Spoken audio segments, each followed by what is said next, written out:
Payak na namumuhay ang dalagitang si Pia kasama ang nanay nito at isa nitong kapatid. Dahil sa hirap ng buhay ay naging katuwang siya ng kanyang ina sa paghahanap buhay.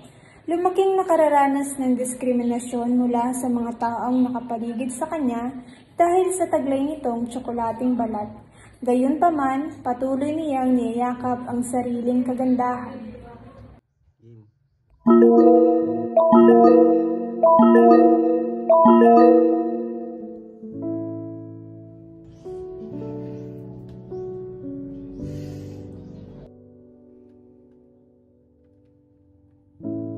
Diyos ko, kang bata ka, tanghali na, bumangon ka na dyan.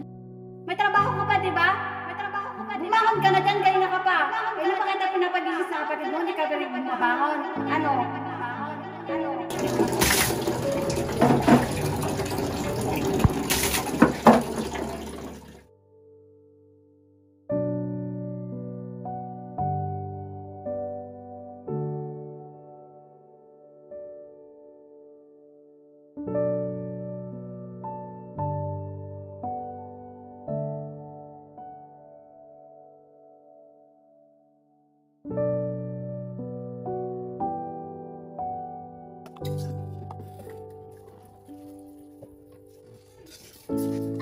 Nak, sabihin mo kaya atin mag-meeting na, magtrabaho pa siya, tanghali na yun. Anak na. Apo, may papunta na rin po yan, naliligo na rin po yan kanina.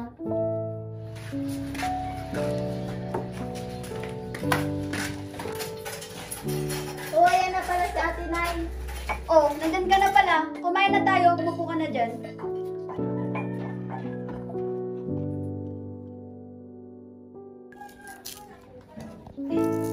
Oo nga pala, napabalitaan kong napapaaway ka dun kay Celestine. Nako, umiwas-iwas ka dun sa batang yun, ha?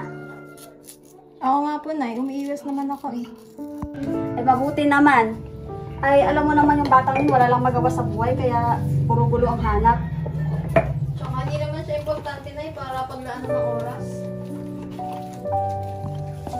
O Bunso, magpakabait ka dito kay nanay ha. Huwag mo siyang bibigyan ng sakit ng ulo. Oo naman ate, basta alam mo na yung pasalubong ko ha.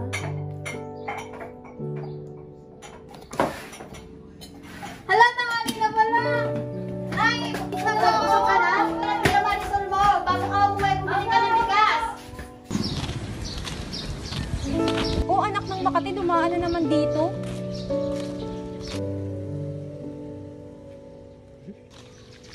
Habang naglalakad, ay taimtim na naman niyang iniisip ang magiging daloy ng buong maghapon kung sakaling magtagpo na naman sila ng landas ni Celestine. Muling inalala niya ang mga pang-aalipustang ginawa nito sa kanya. Anong narinig kong sinasabi niya? Tungkol sa nanay ko? Bakit? Totoo naman ako. Bakit? Ano ba kayo nanay ko? Bakit? Totoo naman na, diba? Iba-iba ang tatay niyo. Oh, anong problema dun? Problema talaga yung tingnan mo yung kulay mo, mana sa tatay niyo.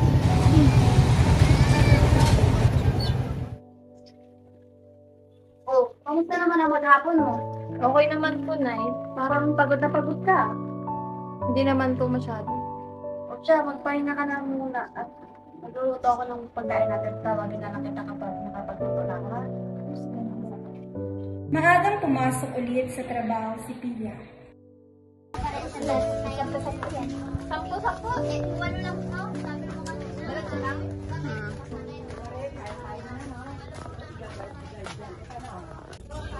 Pwede na po. Pwede na po kayo. Tay, pwede na po. Sariwa pa. Tapos, magkaroon kilo ng mangga niya. 50 pesos po.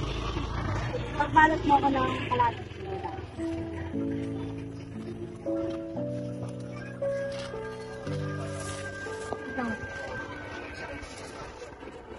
Ano po bang gusto niyo? Hilaw or yung medyo malibag? Maniba?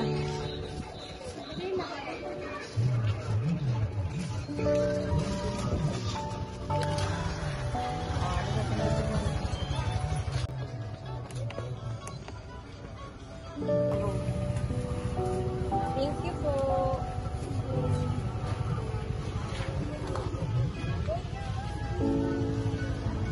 Payapa siyang nagbebenta, ngunit maya-maya ay dumating ang grupo nila Celestine na nauwi na naman sa isang away. Uy, Negra, dito ka pala nagtitinda? Oo. Eh bakit naman? Wala namang masama sa pagtatrabaho dito sa palengke. Wala lang. Gusto ko lang sabihin sa'yo na ang kulay mo ko, kulay puti.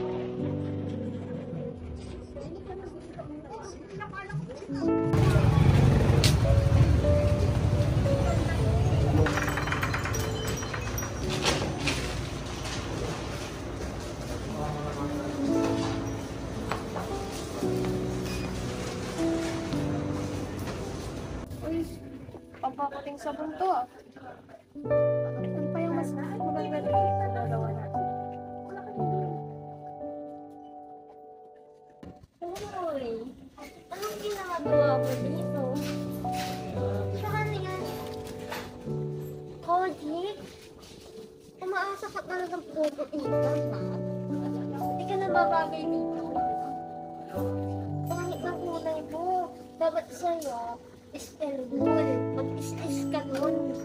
Hindi yan naman yung date of birth yan.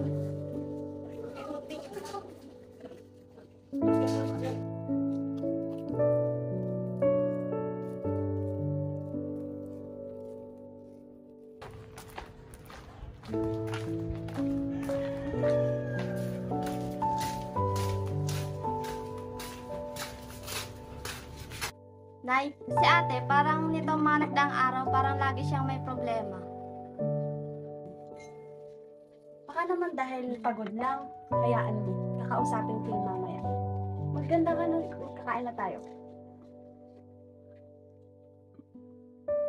Nay, may tanong ako. Sino po ba talaga ang tatay ko?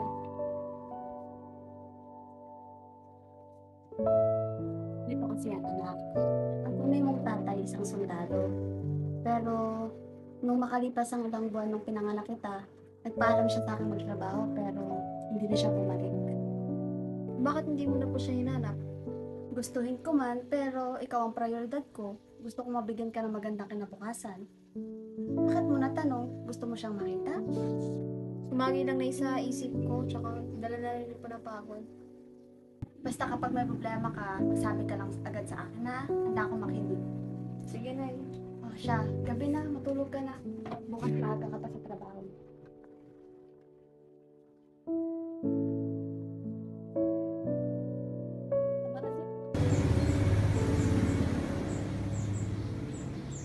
Kung hindi mo ako iniwan, Tay, sana may nagtatanggol sa akin ngayon.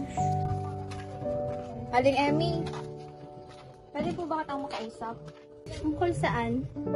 Magpapaalam po sana ako na aalis na po ako dito sa pagtitinda. Ah, ganun ba? Nakahanap ka na po ng trabaho mo? Opo, sa katunayan po ay pwede na akong magsamila bukas. Oh, ito na ang huling ng sahod. Salamat, Aling Emmy. Mauna na po ako at may aasikasuhin pa rin po ako sa bahay. Oh, sige, mag-iingat ka. Sige po, kayo rin po.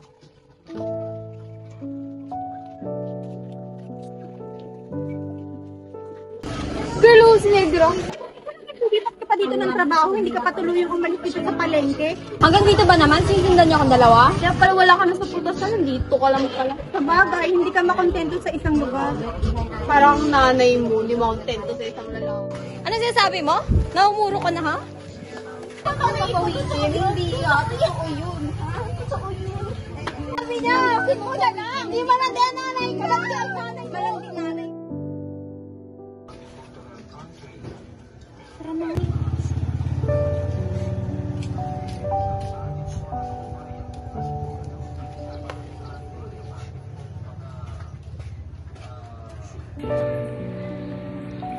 Nalaman ng kanyang ina ang away na naganap sa pagitan nila ni Celestine. Ano yun, Pian? Narinig ko, nakipag-away ka na naman. Ilang beses ko nang sinabi sa'yo, di ba? Huwag kang makikipag-away sa batang yon.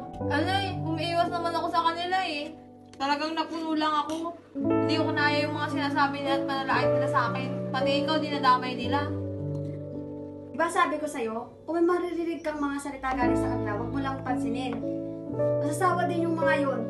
Wala namang ambag yun sa mga buhay natin, kaya dapat hinahayaan mo na yung mga yon. Opo, Nay. Hindi na po maulit.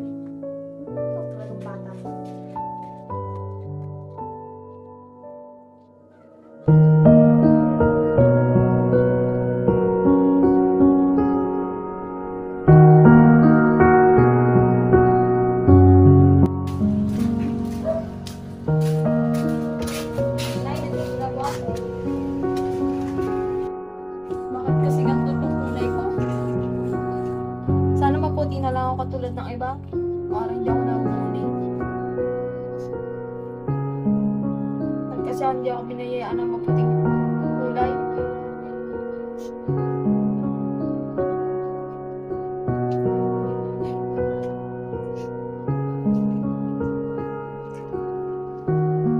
Pagod na ako marinig yung panlalait nila.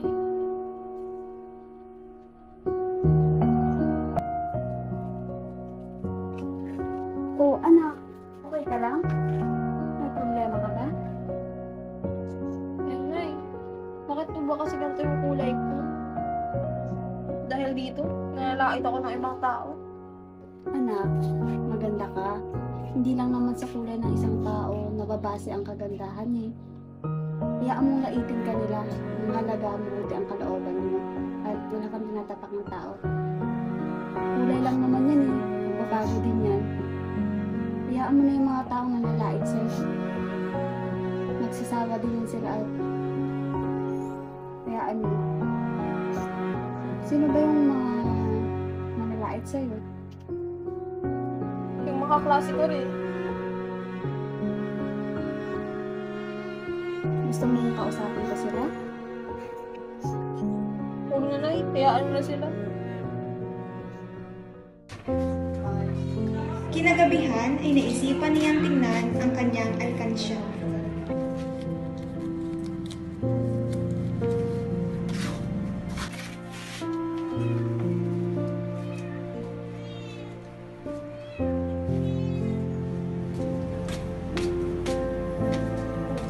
Parang malaki yan. Ito mo na. Ano ito ba? Malaki? Ako Nay, binabalak ko kasi mag-aral. Aba, oo naman. Napakagandang plano yan. Narinig ko sa kapitbahay natin kanina na malapit ang brigada eskwela. Pwede kang mag-enroll. Talaga Nay, papayagan mo akong mag-enroll ulit? Mag-iipon ulit ako para pagdating ng pasukan ay panggastos pa.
Tunay nga na hindi hadlang ang kulay ng isang tao o ang panlabas na kaanyuan nito upang matamo ang mga mililikhi sa buhay, sapagkat ang kulay ay mananatiling simbolo ng kagandahan ng bawat individual.